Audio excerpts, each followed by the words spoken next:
Buen día. Bueno, hoy vamos a continuar con Benjamin y vamos a hablar de otra obra que es una de sus obras para mí centrales, que es Tesis sobre filosofía de la historia.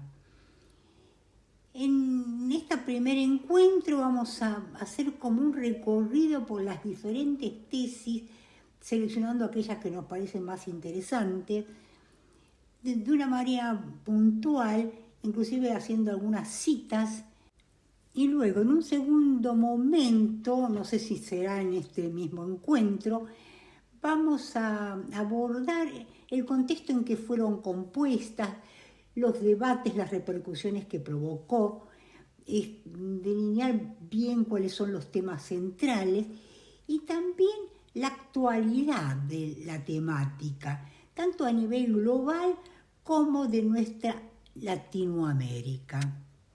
Como les decía, esta obra es clave porque es aquella que representa más claramente esa conjunción en el pensamiento de Benjamin entre teología y mesianismo. La primera de las tesis es precisamente una especie de alegoría de esta comunión entre teología y materialismo histórico. Está basada en un cuento de Edgar Allan Poe. Allí se cuenta de dos ajedrecistas, uno de los cuales simboliza el materialismo histórico y siempre es el que gana. Y ahí Benjamin plantea la sospecha de que debajo de esa amplia mesa sobre la que se está jugando hay un enano jorobado que es maestro de ajedrez y que dirige las manos del muñeco que juega y que siempre gana. Y es la teología. Y luego agrega una réplica de este artilugio que cabe imaginarse en filosofía. Tendrá que ganar siempre el muñeco que llamamos materialismo histórico, porque puede siempre desafiar a cualquiera siempre que tome a su servicio la teología, que como sabemos es enana y fea y no está para dejarse ver por nadie. Lo que vemos claramente es como que la teología está siempre al servicio del materialismo histórico para poder ganar todas las partidas, todos los argumentos. Corrobora, por tanto, esta comunión entre ambos componentes. Pasamos a la tesis 3, en la cual habla de la actualidad del pasado y la necesidad de redención. Dice, para la historia nada de lo que una vez ocurrió puede darse por perdido. Claro que solo la humanidad redimida pertenece a su pasado de una manera plena. En la tesis sexta se refiere Benjamin al hecho de hacer historia del pasado, es decir, cómo nos apropiamos del pasado. Dice que eso supone un peligro. ¿Cuál es ese peligro? Es el de prestarse a ser instrumentos de la clase dominante. Dice que el don de encender en lo pasado la chispa de una esperanza solo le es dado al historiador perfectamente convencido de que ni siquiera los muertos estarán seguros si el enemigo vence, y ese enemigo no ha cesado de vencer. Vemos acá que él se está refiriendo a cómo nos enfrentamos, o el historiador se enfrenta hacia el pasado, cómo lo trata. Y en la tesis 7 habla de la necesidad de empatía con los vencidos. ¿Por qué? Porque dice que en general, y esto es así, todas las historias oficiales tienen cierta empatía con el vencedor. O sea, los vencedores son los héroes, los que dominan, los que han pasado, como diríamos, a la historia. O sea, los que han conseguido alguna victoria desfilan, dice Benjamin, con el cortejo triunfal donde los dominadores marchan sobre los que hoy yacen bajo tierra. justamente a ese cortejo triunfal acompaña un botín. Ese botín son los bienes culturales. Y entonces ahí es donde dice Benjamin, todos los bienes culturales, todos los documentos de cultura son a la vez documentos de barbarie. Y si no está libre de barbarie ese documento, tampoco está el proceso por el cual se ha logrado esos bienes culturales. Por eso el materialista histórico tiene que tomar distancia de esta situación y considerar su teoría cepillar la historia a contrapelo. Esto equivale para nosotros en hacer revisionismo histórico. Acá en la Argentina, justamente, el revisionismo histórico que ha hecho, ha revisado la historia oficial tratando de ir en contra de todo lo dicho y consagrado por ella. Es poner en marcha justamente la empatía por los vencidos. La tesis 9 es una de las más famosas. Tiene como título, que ninguna tiene título, Angelus Novus. Y habla de un ángel que parece estar a punto de alejarse de algo, pero su mirada está clavada en ese algo del cual se aleja, o sea, de un pasado. Y sus ojos están desencajados. Es el ángel de la historia. Tiene el rostro vuelto hacia el pasado, lo que para nosotros es una cadena de acontecimientos, pero él la ve como una catástrofe que acumula sin cesar ruinas sobre ruinas, arrojándolas a sus pies. El ángel, por supuesto, querría detenerse, despertar a los muertos, recomponer los fragmentos, pero sopla un viento huracanado que le impide detenerse y le impulsa irresistiblemente hacia el futuro, al que él da la espalda, mientras que las ruinas crecen y crecen. Y justamente eso que nosotros llamamos progreso es ese huracán. Acá vemos cómo Benjamin expresa esta idea central de él de ir contra el progreso. En la tesis 11 se sigue el desarrollo de esta idea porque habla del desarrollo técnico, del trabajo industrial y dice justamente que los obreros alemanes piensan que nadan a favor de la corriente cuando lo hacen en el sentido del desarrollo, pero en realidad lo hacen a favor de la explotación del obrero y la naturaleza. Cita textual. Dice también Benjamin que ahí se presenta como una secularización de la vieja moral protestante del trabajo, que entendía que el trabajo era fuente de toda riqueza y de toda cultura. Y cita también al propio Marx diciendo que en Marx sí veía que para el hombre que no poseía más que su fuerza de trabajo, tendría que ser esclavo de otros hombres que se han convertido en propietarios. En suma, ve el trabajo como un medio de explotación tanto del trabajador como de la misma naturaleza. Y en este sentido, entonces, las clases obreras, las clases trabajadoras, son aquellas que tienen que, a partir de su lucha, redimir a las clases trabajadoras venideras. Y entonces se preguntará, ¿cómo? Lo que va a decir Benjamin es que la manera en que se puede redimir ese pasado es haciendo saltar el continuum del tiempo. Eso es lo propio de las clases revolucionarias en el momento de su acción.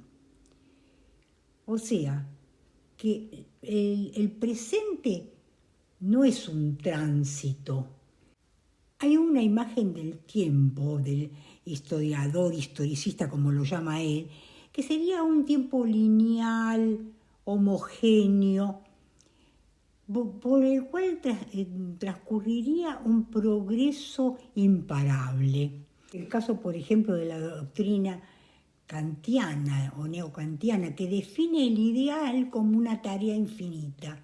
Esto nosotros ya lo hemos visto, pueden realizarlo, o sea que siempre es algo que está más allá. Y esa doctrina fue un poco la filosofía escolástica o también socialdemócrata, pero más allá de eso, en términos marxistas también vemos siempre como esa idea de progreso podría apuntar a la idea de una tarea infinita, o sea que la sociedad sin clase sería algo que está más allá y que habría como una especie de antesala de espera de que se produjera esa sociedad sin clases. Esto es lo que va a negar justamente Benjamin, porque para él la verdad es que no hay un solo instante que no lleve consigo su oportunidad revolucionaria. Y es en ese sentido, justamente, que la acción revolucionaria puede ser reconocida como mesiánica, aunque sea destructora, porque destruye algo para crear algo nuevo. Bueno, hasta aquí el recorrido por las tesis, al menos por varias, que a mí me han parecido más importantes. La obra es como una especie de testamento que él escribe en el 40, años de su muerte, porque justamente él se encontraba a punto de salir para Estados Unidos a raíz de la persecución nazi, así como habían hecho todos los de la escuela de Frankfurt. Estaba en la frontera entre Francia y España cuando llega la Gestapo y él, frente a esa situación de poder ser apresado por la Gestapo, se suicida. Los demás personas que estaban ahí junto con él a punto de exiliarse, huir, se salvan todos. Esto está narrado en una serie que desafortunadamente no recuerdo el nombre. Yo solamente y casualmente solo vi ese capítulo y no recuerdo el nombre porque fue una pura casualidad. La obra fue publicada por primera vez por sus amigos de la Escuela de Frankfurt en una brochure de circulación interna. Luego tuvo otra como primera publicación más seria en francés en L'État moderne, una revista muy importante ligada a la personalidad de Sartre y el existencialismo. Y una tercera publicación, también de carácter serio, fue realizada por sus amigos Horkheimer, Adorno. La obra tuvo una gran repercusión, produjo muchos debates, discusiones y también literatura secundaria. Según él decía, lo había escrito para él mismo y en vida lo repartió entre unos pocos amigos, una copia para Hannah Arendt, para Brecht, para Schelling, para Adorno. Es un texto breve, como vimos, hermético, bastante hermético, difícil. A veces uno piensa que lo comprendió, pero no, todavía siempre falta algo. Es un texto datado, de una época determinada, ubicada en un momento y un lugar, y ese momento es cuando Alemania estaba ganando la guerra. Pero, sin embargo, universal, porque puede servir para cualquier momento y lugar. Como vamos a ver, también para ver la historia de América Latina. Como decía, la obra ocasionó mucha controversia y hay 3 escuelas que se disputan su interpretación. La teológica, representada por Scholem, la escuela, digamos, del materialismo histórico, representada por Brecht. Después está Habermas, que es un miembro tardío de la escuela de Frankfurt, que dice que ambas cosas, el aspecto mesiánico y el marxismo son cosas irreconciliables y por tanto no vale. Un poco esto correspondía también con la visión del mismo Benjamin, que decía que él era como un rostro de Jano, ¿no? Que tenía dos caras, pero sí una sola cabeza. Pero por cierto, varios de los que lo rodeaban a Benjamin pensaban que era un pensamiento contradictorio. Veamos entonces uno de los puntos por el cual se da esta contradicción. Es que es la relación entre verdad e historia. Para el moderno, desde un punto de vista positivista, la verdad se logra poco a poco, con una idea de desarrollo, de proceso que avanza hacia un progreso. Pero para Benjamin, nada que ver. Para él la verdad es un estallido, un momento de iluminación, un trueno. Como una iluminación que además es el término con que él expresaba este concepto y hablaba de iluminaciones profanas, es decir, que de alguna manera estaban vinculadas con esa idea más religiosa y mesiánica, pero que en este caso era profano. Entonces, la verdad no es resultado de un proceso, sino un momento único. Y esto también lo separa de una versión marxista hegeliana, porque también dentro de esta versión se cree en el progreso y son modelos positivos que creen que con el tiempo se va mejorando. Recordemos lo que vimos en las tesis mismas, que Benjamin dice que lo que se avanza es hacia la catástrofe. En una obra anterior, también de tono marxista, titulada Dirección Única, que es una especie de recopilación de aforismos, hay uno de estos aforismos titulados Advertencia de incendio, donde dice que la revolución no es producto de la evolución, sino de la interrupción de un camino que lleva a la catástrofe. Entonces acá vemos bien claramente cómo se muestra contrario a la ideología del progreso, o sea, lo contrario de una concepción de la historia tanto hegeliana como de izquierda marxista, que habla de desarrollo económico. Él no cree que cuanto más se desarrollen las relaciones de producción, vamos a estar más cerca de la revolución, sino que eso lleva a la catástrofe. Y hay una frase de él muy famosa que dice: al tren, que es el símbolo del progreso, hay que descarrilarlo. Las revoluciones son las locomotoras de la historia para Marx, pero para Benjamin hay que aplicar los frenos. Y después acá hay algo que es muy común en casi todos los miembros de la Escuela de Frankfurt, que es una visión del nazismo como resultado del progreso. Ellos ven, por ejemplo, en los campos de concentración, en las cámaras de gas, una racionalización del exterminio, es decir, buscar las formas más racionales de producir el mayor exterminio. O sea, lo que progresa, ¿qué es? La catástrofe, como dice Benjamin.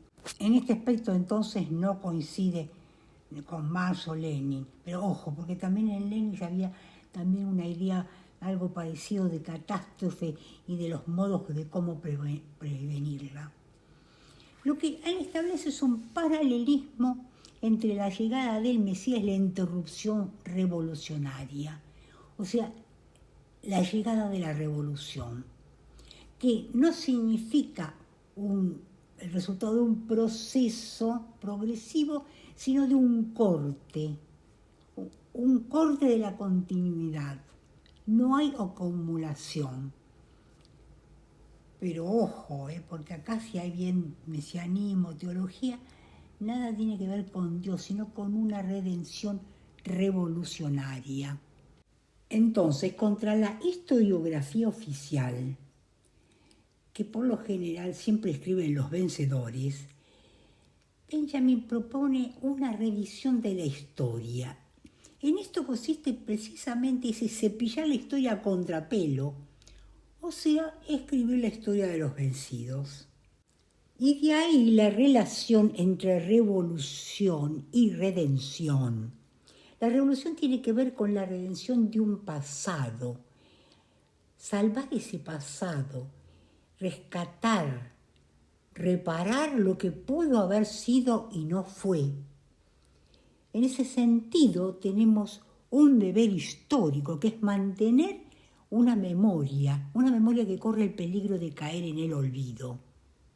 Bueno, ahora quiero hacer un pequeño retroceso para retomar el tema de las interpretaciones que se hicieron de esta obra, que ya dijimos que, digamos, Scholem lo trataba de ver desde el punto de vista teológico, Brecht desde el punto de vista marxista, Habermas la rechazaba porque decía que esa conjunción no era posible, pero hay una cuarta que es la de Lowy, que justamente lo considera a la vez materialista y teológico, pero él eso lo ve posible, no como Habermas, porque lo lee desde Latinoamérica, donde la teología de la liberación combina muy bien teología cristiana con el marxismo. Y esta justamente ha inspirado muchos movimientos sociales latinoamericanos, como por ejemplo las luchas en Nicaragua, El Salvador, la Revolución Zapatista en México, la lucha de los sin tierra en Brasil y tantos otros. Bueno, este tema lo vamos a retomar en el próximo encuentro a propósito de un texto de Lowy que justamente muestra el parentesco entre el pensamiento de Benjamin y la teología de la liberación. Acá dejamos por el momento y les pido como siempre que me den likes, que hagan comentarios y que activen la campanita para que les lleguen siempre estos encuentros. Hasta la próxima entonces.